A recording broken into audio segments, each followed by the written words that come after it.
Hi everyone, in this video I am going to discuss that what is a friction. Friction force that raises the sliding or rolling of one solid object over another. Frictional force such as the traction needed to walk without slipping may be beneficial, but they also present a great measure of opposition to motion. Okay.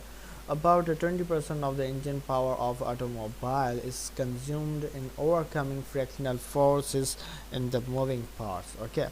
तो हाणे हिन video में बताया गया है कि frictional forces छा है, ठीक है। तो फ्रिक्शन बॉडी छा है, जॾहिं ॿ बॉडीज़ पाण में जॾहिं स्लाइड कंदियूं आहिनि, रोल कंदियूं आहिनि, त उन्हनि ॿिन्हिनि बॉडियुनि जे दरमियान में हिकिड़ो फोर्स पैदा थींदो आहे जेको उन्हनि बॉडी खे मूव थियण खां रोकींदो आहे। उन फोर्स खे फ्रिक्शन फोर्स चयो वेंदो आहे, ठीकु आहे।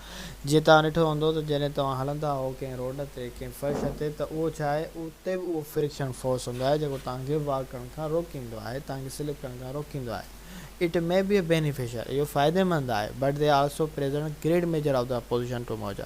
पर इहो छा आहे, इहो तव्हांजे मोशन खे बि रोके थो, ठीकु आहे। वरी उनखां पोइ अॻिते इहा बि ॻाल्हि करे थो त जेकॾहिं ऑटोमोबाइल्स आहिनि, ऑटो गाॾियूं आहिनि, जेके बि इन में 20% जेका इंजन पावर गेन कंदी आहे, कंज़्यूम कंदी आहे, उहा फ्रिक्शन फोर्स में हली वेंदी आहे।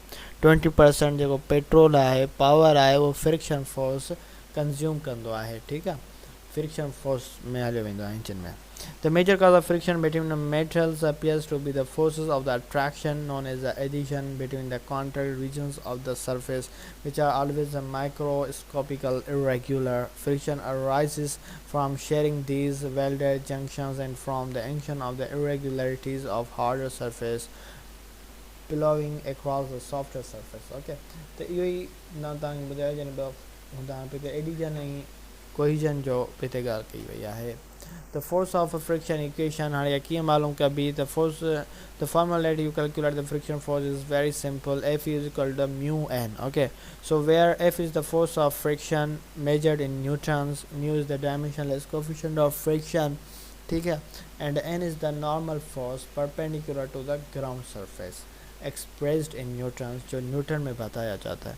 तो फोर्स चाहे बराबर होंदा म्यू इंटू एन। म्यू चाहे जेको कोफिशेंट ऑफ फ्रिक्शन आहे ऐं एन चाहे जेको नॉर्मल फोर्स आहे, ठीकु आहे, जेको perpendicular to the ground surface, ground surface आहे उहो परपेंडिकुलर हूंदा, that is the normal force, reaction force, normal force, ठीकु आहे। How to find a force of friction? Choose the normal force acting between the object and the ground.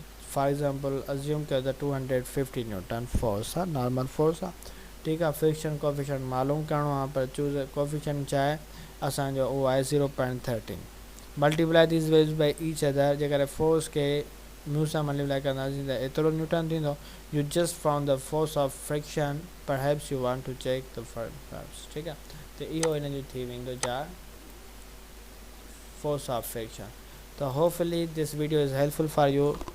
Thank you very much.